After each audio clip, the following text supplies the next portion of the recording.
The sheriff in Lee County, which is along the Gulf Coast, says there are hundreds of fatalities in his county as a result of the storm. Again, hundreds of people feared dead in Lee County. Right now, Ian has moved on from there, and as you saw from Mike's report, really lashing parts of central Florida now, parts like Kissimmee and Sanford and Orlando. They're getting the brunt.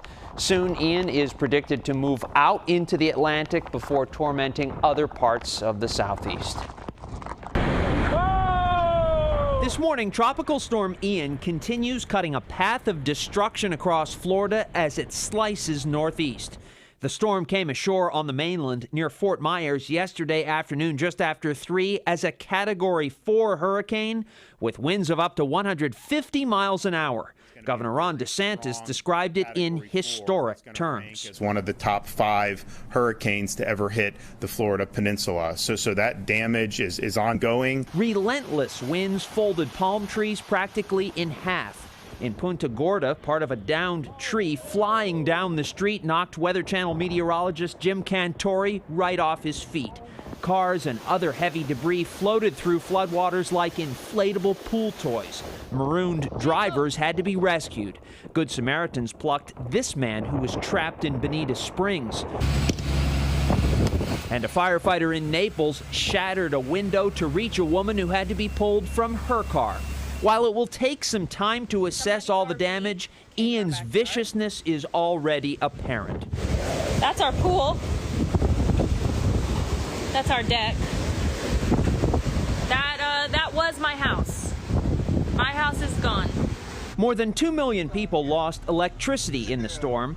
Fallen power lines arced in Winter Haven in the central part of the state. Tampa was spared the brunt of the storm, but still felt it.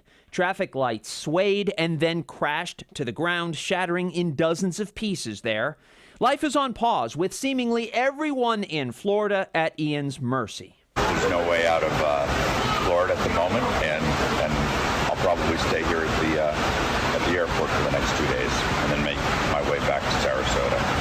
Hopefully still have a home. The reality is some will not, or if they do, they'll face days or weeks of cleanup and repairs. At the height of the storm, as winds howled in Bonita Springs, came a moment of relief. A man rescued a cat trapped by surging waters. The grateful feline held its rescuer, Michael, tightly.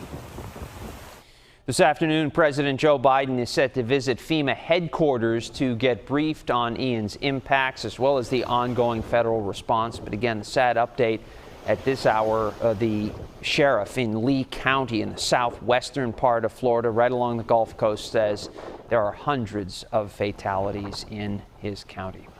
Rosanna, that is Bianca, so sad. I'm so sorry to hear about that.